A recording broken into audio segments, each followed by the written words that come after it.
Jason Cryan, I am so excited you've joined me today in the hot seat. I'd love to get to know a little bit more about you, as well as the work that you do here in the museum. So let's start with an introduction. What is it that you do here? So I am not only the executive director of the museum, which means I help set the vision and the goals for the museum. I work with a senior leadership team to develop not only our institutional strategy, where we want to go, to define who we are as an organization, but then also the day-to-day tactics of how we're going to get there. But I'm not only an executive director, I'm also an entomologist. I study bugs. In particular, I study molecular evolution in tropical insects. So that's my jam. Evolution of tropical insects. I do. Dang. And as I understand, spittlebugs, plant hoppers, and there's one other one. And tree hoppers. Tree hoppers. Yeah, all of the things that are That's it. related to cicadas. So it's the same insect group that contains cicadas, leaf hoppers, tree hoppers, spittlebugs, plant hoppers, all the cool things. We have over 120 years of entomology collecting in our collections. Have you been collecting bugs for all 120 of those years? Not all of them, just a few of them. So I started my career as an entomologist about 25 years ago. First in graduate school, and then continuing on as a museum scientist. So yeah, about 25 years.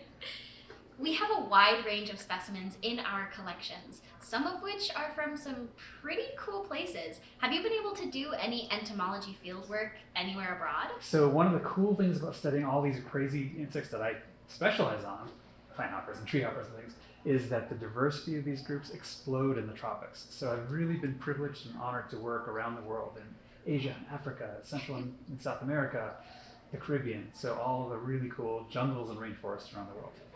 In all of your field work, do you have any embarrassing science stories? Maybe sometimes that doing field work didn't quite go as you'd planned. Well, probably the story that comes to mind most is,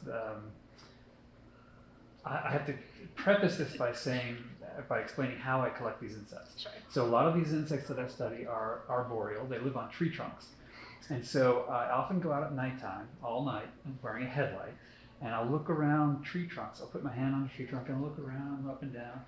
So I was crawling through the jungle one night in Costa Rica, and I put my hand on a tree trunk, and I looked around, and my headlight caught just a slight bit of motion right next to my finger, and it turns out it was an eyelash viper, a little pit viper, snake, that I almost put my hand directly on. And luckily it didn't bite me. I jumped back about 10 feet, and after my heart started again, I realized what it was, and I was fine. Holy cow! I can't imagine being in that kind of a scenario. I think I'll stay, indoors and out of the tropics for now. Right. So I would love to play a game with you today called Upon Closer Inspection. I have pulled close-up images of some of the insects in our collections here at the museum, and I'd like to see if you can tell what they are. Okay, let's play. All right, specimen number 1.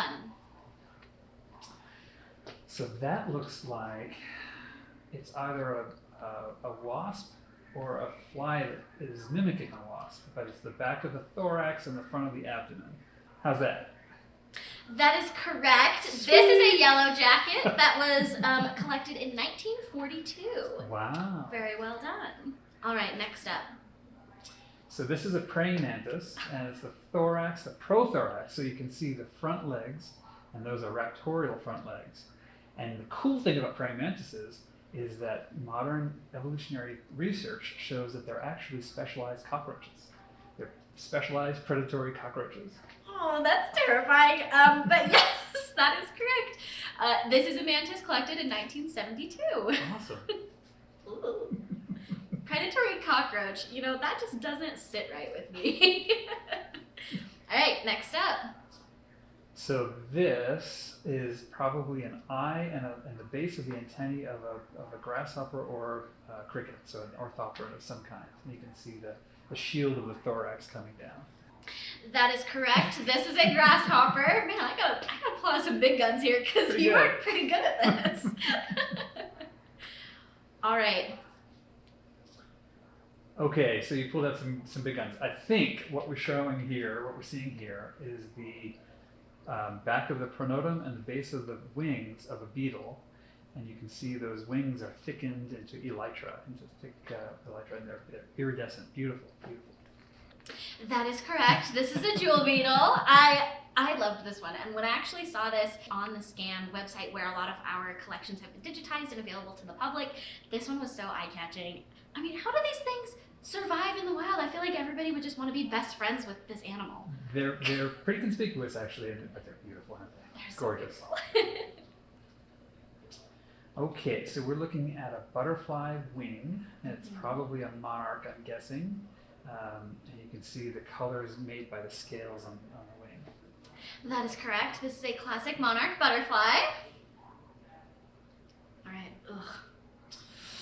This is the business end, if you will, of an earwig, a dermapteron. So it's the end of the claspers at the end of its abdomen, at the back end.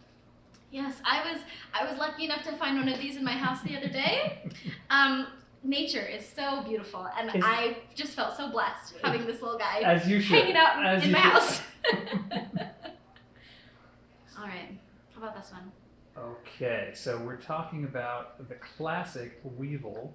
This is a kind of a beetle. It's a Curculionidae is the family name, and you can see it's got this elongated snout with the antennae coming out, the compound eyes, and these weird scales that give it color and depth.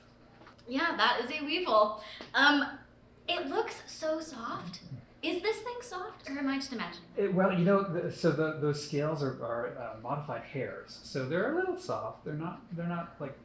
It's not like a tiny puppy dog. Not so much. That's kind of the vibes I was getting from it, but that's okay.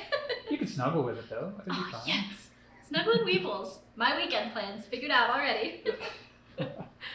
So this is the antenna of, and they call these lamellate antennae because they're all kind of flat and layered. And it's the antenna of a beetle. Yes, this is a 10-lined June beetle. I had never seen this before. Can you talk about why these antennae are shaped like that? What does that do? So basically the antenna is the sense of smell. It's the olfactory sense for insects. And so those layered kind of broad antennae maximize the surface area of receptor cells so that it can really smell a lot of good stuff. Perfect. And then I've got our last one. Last one. Okay, this is, I'm guessing this is probably also a beetle, although that you may have me on this one. I don't know what that one is. Yes! Finally! It is not a beetle. This one is a European firebug. Oh my goodness. And this is the order of insects that I study. I completely got that one wrong.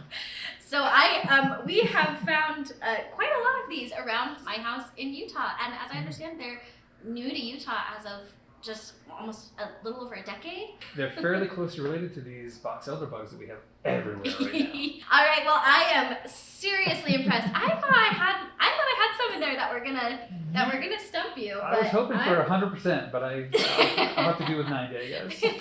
You're really good at your job. That's all I'll say. We're committed to continuing the tradition of bringing our collections and the stories they hold to our visitors. Why are collections so important? And how do collections support the museum's mission of bringing up-to-date science to the community? Sure. So there are many ways to answer that question. Where I would start to say is that our collections represent snapshots of geological, biological, and cultural diversity throughout time. And so, for example, you can go into our collections and look at what flora and fauna were in a particular area in a particular year, for example, throughout history. And you can then see, using that as a guide, you can see how biological populations have responded over time to a changing environment.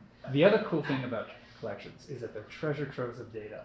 We have data in our collections. We have specimens and objects in our collections that we'll be able to, with which we'll be able to answer questions that haven't even been asked yet.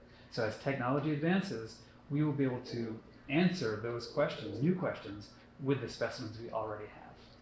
That's awesome. And I'm so glad that our collections are available for people to use as a resource. Indeed.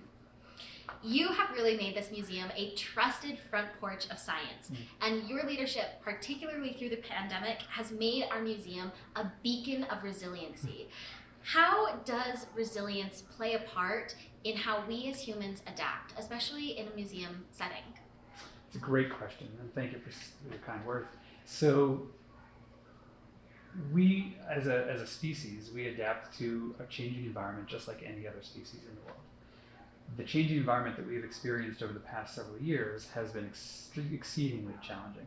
And so resilience is something that is uniquely human in that regard. It's something that will keep us going in the face of adversity. And so this museum is especially important in representing that continuity for our community in education, outreach, and inspiration. Well, Jason, thank you so much for joining me today. I've loved getting to know you a little bit better and getting to have a little sneak peek at your ability to identify insects. That was just mind-blowing. I am in awe. Thank you so much, and I hope we have the opportunity to do this again. Thanks, Eliza. Me too.